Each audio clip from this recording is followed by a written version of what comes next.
Hey, what's up everybody, it's Nova. So I'm going to go over my build for Assassination using the Deathstalker hero talents. I parsed pretty high 90s on normal, and as far as the heroic raid goes as well, sitting at about a 604, 605 eye level when I did these. And as far as my gear goes, this is what I used. So just a lot of delve gear. I did craft my belt, and I'm using the doubling Nerubian embellishment effect, and I crafted a weapon and using the Ascendance embellishment to kind of get like extra stacks of stats. Other than that, there's a lot of like delve gear, and then a few of the mythics zeros. I was able to get this one out of the delve, I believe, and then just got this upgraded. But at the time of doing the raid, I actually only had the heroic version leveled up to 593, and then as you can see here, just mostly 606. This is basically what I use for both the normal Parses and the heroic Parses. And as far as enchants or gemming goes, you have wiggle room. Again, this is kind of what I liked as far as how it felt. If I could get more haste again, but I put on agility enchants for your legs. I have Defender's March here for just, I think it's avoidance if I can remember correct. Then we have crit enchanted, so I was trying to hit the 30 mark. But then I'll talk about my gems here in a sec. First Taste is really cool, so I have one gem enchanted with Critical Strike. The other gem is enchanted with Cursed Haste. Now what that does, it takes away like 200 of my versatility, which honestly doesn't really change my percent that much. Like I think I didn't even change percentage, but it takes away 200 or maybe even less than that versatility and gave me like 300 haste. So obviously our worst stat trade for haste, and the ratio was like not very much, and you could get more haste than you could with instead of a straight haste enchant. So that's what I have here. I went with Authority of Radiant Power for both weapons, so it gives you a primary stat agility boost, and then it also does damage. I think it's kind of like, for me personally, it's best of both worlds, and I do think it's stimming better. And then I have Avoidance here again, just trying to reduce any damage. Crystalline Radiance, Chance of Winged Grace for that one. And then for gems, I went with the meta gem Culminating Blasphemite. Basically gives you 181 primary stat and 0.15% critical effect per unique Algeri gem color. So you need to have like at least one of every color. So I have for Onyx I went Mastery Crit, and then over here I have for Emerald Haste Mastery. I have Ruby Crit and Mastery. I had an extra slot, so I put another Onyx Mastery Haste. And then over here, Versatility Mastery. This one basically had to be Verse something, so I went Verse Mastery. And I have Amber, it's Stamina and something, so I went Stam Mastery. So before we jump into the rotation, I'm going to show you the talents setup that I use for the raid. Pretty much I use the exact same thing for all of the bosses, minus one change. So for Sikran and Nexus-Princess Iveza, I switched to Internal Bleeding. This is for single target, pure single target, so just one boss, no ads. And then for all of the other bosses where there's ads, big or small, we are going to run Caustic Splatter. I'll go over that in a little bit, but if you want to see what I ran, this is pretty much it. We have Improved Garrote, running Doomblade, and then Serrated Blade for passive damage, plus it lets us get into Slice and Dice pretty easy. We are using Dragon Tempered Blades, Kingsbane, Poison Bomb procs, Death, the Blindside procs as well. So this takes care of that. And then over here, just pretty much your straightforward stuff, Cheat Death, Atrophic Poison. I do not run Resounding Clarity here, but instead try to get out just a little bit more crit with double lethality here. And then for Deathstalker, pretty much pick everything up. Obviously, this kind of whatever you prefer, but I like having a little bit of magic damage on damage reduction with evasion, and then physical reduction with cloak. Over here, we are running the Momentum of Despair, and then we're also running Lingering Darkness, where after Deathmark expires, you gain 30 seconds of increased nature damage. So that is my setup for this. And for my gear stats for when I did the raid, I was actually at like 42% mastery, 10% haste, and like 28% crit before any buffs or anything, right? So you'll get a whole bunch of raid buffs that'll help probably some of these, but this is where I was at. I have 3% verse from the gloves that I was using, but this is a good spread. I had to play around this trinket a little bit, so you might not have to do the exact same thing and when I go over the rotation if you have something that's on use like Scarlet's Grace where it's instant. But I did have to play around this 1.5 second cast time. So I'm going to go over just like general rotation stuff. You'll see like the order that I do things pop in over here. So in general, you got to make sure you have your Amplifying Poison on, Deadly Poison on. We're going to ambush first, then Garrote second.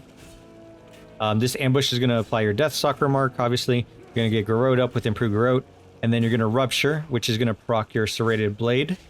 And that Serrated Blade proc is going to give you an extra combo point to instantly hit Slice and Dice. It doesn't matter if that's going to be a relatively short Slice and Dice, because we're going to refresh it fairly after. Lets us get all that rolling. And then I like to hit Mutilate or your Ambush procs and build up to close to max combo points and set up for a big Envenom, but we're not going to actually Envenom yet.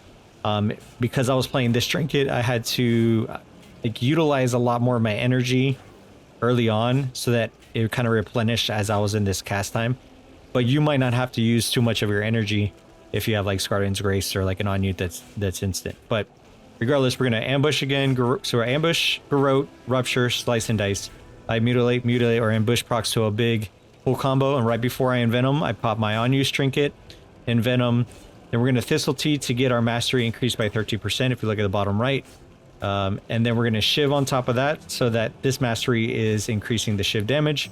Then this Shiv damage is going to increase Nature and Bleed damage done to target, which is going to buff your Kingsbane's initial attack. And obviously we're death marking on top of that. So I'll show you the first intro to this.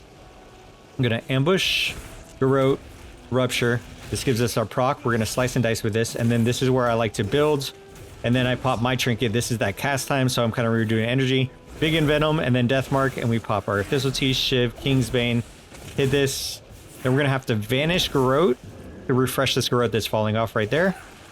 And then we just go into this. Deathstalker's Mark should be applied. Fan of Witness, the Clear Witness right there. And we just pretty much spam as many Envenoms during this sequence. So I'm not going to finish that out for a second. But Clear the Witness. Don't forget about this when you have like you reapply your Deathstalker's Mark. Your first Fan of Witness is going to do a little bit extra damage than normally would, give you an extra combo point. And if there's enemies around, that's really good to like get in Phantom Knives and Venom off. Sometimes you get pretty good procs. So like if there's ads when you're doing that, Phantom Knives gives you pretty much full combo right away. And you can just go straight into another back-to-back and Venom. All right, so things to remember: ambush first to get your Deathstalker's Mark up. You're gonna go Garrote afterward. Rupture, it gives you a proc of combo points. You're gonna Slice and Dice, and then at there Mutilate, or you can Echo and Reprimand if you want to get like a shorter Envenom proc. But basically build up to right before a big Envenom, pop your on-use trinket, Envenom, Thistle Tea, Shiv, Kingsbane, Death's Mark, all that with your potion. You can macro your potion in. So if you want to know what the macro would look like, show tooltip. I like to put Death Mark so it shows me my tooltip. Then use, and you just kind of type in whatever potion you're using. So use, and I'm using tempered potions. And then cast Death Mark, and when you press Death Mark, it'll actually, like this actual macro, it'll use your Death Mark and your potion at the same time. So I have two here. When I'm just doing normal content where I don't want to burn through potions, I have my regular Death Mark, and then when I'm doing raid bosses, I just swap these out, so that way it'll kind of use that. I actually like to try to burn through a lot of my energy, and then once I'm getting relatively low is when I'll start popping my second.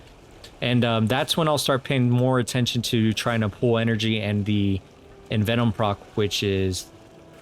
Let me come over here so we can switch pretty easily. So after your opener, you're going to want to pull your energy a little bit better. So let's say we have all this up. We have our Slice and Dice. So when we Envenom, we're going to get this little buff, which is going to increase your poison application chance, which is really good for this, your amplifying poison. We're going to want to make sure that we try to Envenom on top of that and try to keep that as much as possible. But you can see if we're energy starved, it's really hard to like build that up. So this is where I like to make sure that I have enough energy with Thistle Tea if I need to be able to. We're going to wait here a little bit, and then obviously reapply our Rupture if we need. So we'll get Rupture up there. this is where that lull in your rotation happens, and typically you want to time this around like mechanics that you know you're gonna have to be kind of off of. Just have a big bleed up, have a refreshed rupture, Garrote. For raid DPS, you are gonna have to try to time your rotations around some of the mechanics. And I'll have some like quick footage. I'm gonna upload some videos of just like the raw fights for you guys too, if that'll help, just to watch kind of what I did there. But here we go. I'm gonna show you an extended version of like single target. So we're gonna just pretend this is Sikran or Princess Kaivesa. No caustic splatter. I'll explain that right after this. So I'll show you kind of just a minute or two of how I would approach raid boss. So ambush, Garrote, rupture, slice and dice. We're gonna mutilate. We didn't get any procs. We're gonna pop our trinket here, get some energy back. Death mark with potion, pistol T, shiv, King's Bane, and then we're gonna try to, if we overshoot, that's fine. We gotta vanish out Garrote into another one. We got our procs, so we're gonna clear the witness. We're gonna shiv backside of King's Bane, and then now we're off to the races where we're just trying to get as much damage out. This is usually when lust is happening. We gotta reapply our rupture, and then this is where now we're gonna start pulling. Procs are good. We're just gonna hit. We need to apply a max rank Deathstalker's mark here, so we're gonna go all the way up there. Fan of Knives. Now this is really important to try to keep this up as much as possible, because your auto attacks against marked targets deal an additional 30k plague damage, and this hunt them down is going to be a good 6 to 7% of your damage over a long fight. So if you forget to reapply that Deathstalker's mark and you just keep doing your normal rotation with that down, you're missing out on a good 5% extra damage or so. Let me see if I can get out of here. It probably won't be that much for this particular fight, but where is that? Sorry, my thing keeps going. So we're at 7% of damage over that short time. It'll probably even out around 5% of your damage if you keep that up. So don't underestimate like trying to make sure you put your Deathstalker's mark. And then to reapply a stack, you have to use max combo point and Venom, or a trick is using an Echoing Reprimand to put it on as well. So we'll put our first initial stack here. Let's go ahead and just burn through them so I could show you. So here's the stack up here at the top. We're purposely just trying to get through this. I'm not even going to put bleeds or anything on here so you guys can just see it. So now we have nothing up there. If we get an Echoing Reprimand, we actually can use Envenom here and it will apply it. So you don't have to overshoot and do a 7 to apply this. You can actually get it with your Echoing Reprimand. All right, the last thing I want to go over with you guys is when you're doing any of the other raid boss fights where you have some ads that come out. Obviously in Dragonflight, Indiscriminate Carnage was really big as far as like bleed builds to get up your rotes on everything, ruptures, sudden demise, buffing your bleed damage by 10%. Like all this stuff is really cool. This is more, I prefer this build more Mythic Plus, and I'll have a video on that in coming weeks. But for the raid, this gives you really good single target damage plus solid, really solid potential for AoE cleave with caustic spatter. Sorry, I have to get out of the combat here. We can swap this. So for pretty much all the bosses outside of those two, which are Sikran and Princess Kaivesa, you're going to want to use caustic spatter. This basically means when you mutilate on a target that has rupture and deadly poison on them, it's going to put like a debuff looking icon just like this on them. And this means that any nature damage you do to that target, 45% of that be applied to other nearby enemies. So what's really cool about this is, let's pretend that this is our main target right here. Once we apply this up, we're going to, we can follow out the normal, pretend this is in the raid. This is your raid boss you're fighting. You ambush, you Garrote, rupture, slice and dice, you get everything rolling, and then ads come out. The main thing you're going to want to make sure you do is mutilate to get the debuff on there. If your rupture's fallen, you need to get rupture up, then you need to mutilate after. Be careful. In the heat of the moment, you might mutilate thinking you have rupture up and you never actually get the debuff. So I'll show you what that looks like really quick. So let's get everything rolling. So we have everything, and now once we mutilate, we got this debuff. And this, you see, this is just normal like deadly poison rocks. If we did Envenom, it'll burst all of these targets as well. Envenom is nature damage, so that'll spread. What's really cool is King's Bane will also spread to this, and King's Bane's a really big attack. So if you get this going during your burst phase when there's ads, or like you have another burst sequence coming up while ads are coming out, you kind of pull or wait for it. If it's not too long, you'll have some really crazy AoE, and you won't have to chase down targets like before. You used to have to like swap and try to get up a Garrote or some type of bleed. But this way, most of the fights, ads are being like taken towards you, which works out in your favor, because if they're taken towards you and they're in your radius, then you just keep damaging the target like you normally would. You just got to make sure you have that debuff, and it's going to spread to everything else. So like I'll show you really quick here. So just watch all the other targets here. So we're going to ambush, get up our normal stuff like we're doing. And let's say, so now we have Caustic Spatter up there. Now here's our burst phase. We're going to ambush. And then now all of these attacks are going, we're doing massive damage. Now we got to refresh it to keep up there. In AoE, you can kind of Phantom Knives too to get quicker Envenoms if there's a lot of targets.